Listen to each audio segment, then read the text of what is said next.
Ruby Tubey. So, do you like my little green necklace here? If you would like to get a green necklace kind of like this, check the description for a link to my Etsy shop where I'm selling them.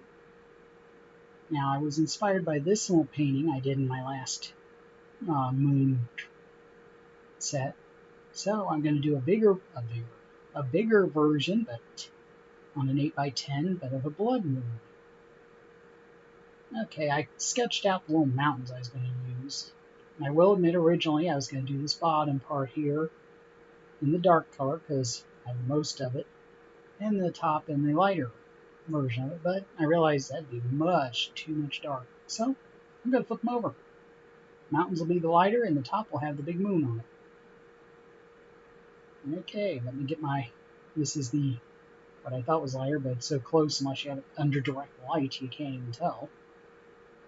Let's see how many coats of this I'll need too.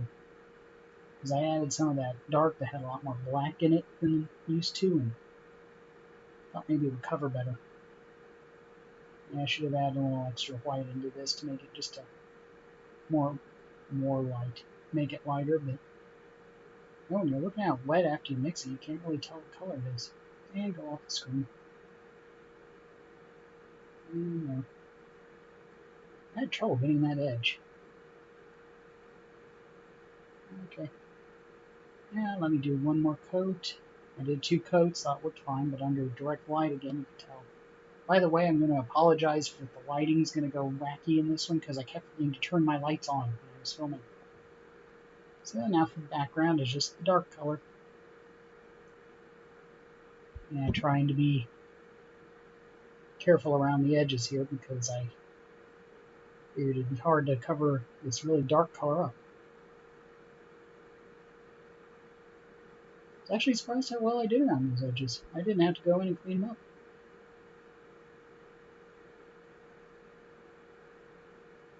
And this brush has a bristle that sticks out that makes it a little hard to do a straight edge sometimes. And just keep painting. Just paint. So you can tell here in this light.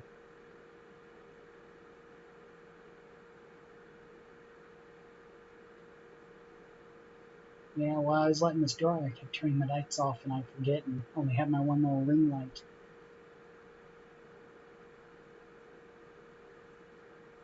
Okay, doing one more coat of that.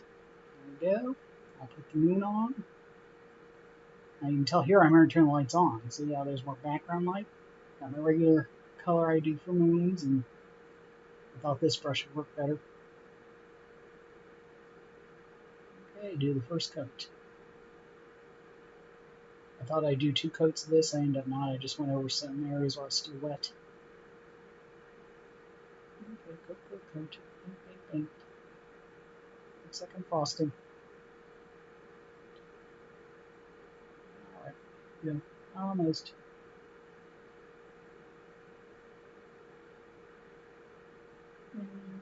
Try and even up the edges a little. Off camera, I evened them up even more.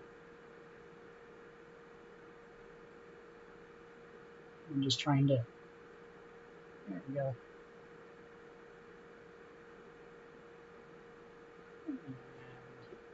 And now on to the shading. This is actually the lighter color this time. I didn't like using that darker color in my last video when I tried to shade. Just shade some more. Shade. Try and get rid of the brush strokes. Now for some highlighting. This also toned down some of the darker areas.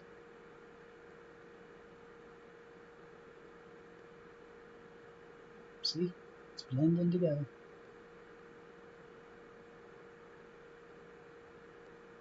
I have to admit, I'm surprised how much I like shading doing it. Alright, now to do the glaze, which I actually got too much water in this time on the paint.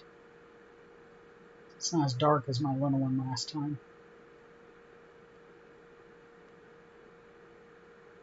I will admit, after this glaze dried, it kind of looked chalky to me, but I always seal my paintings with a glossy Mod Podge, so I figured that would take care of that.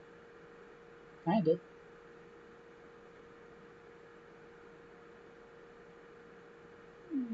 There we go. And now I let that dry. See, it's chalky now. Use my silver pen because I always have to have some kind of silver. And the little one I showed, I used a glitter and some white dots. I'm not sure you can even see. Thanks for watching.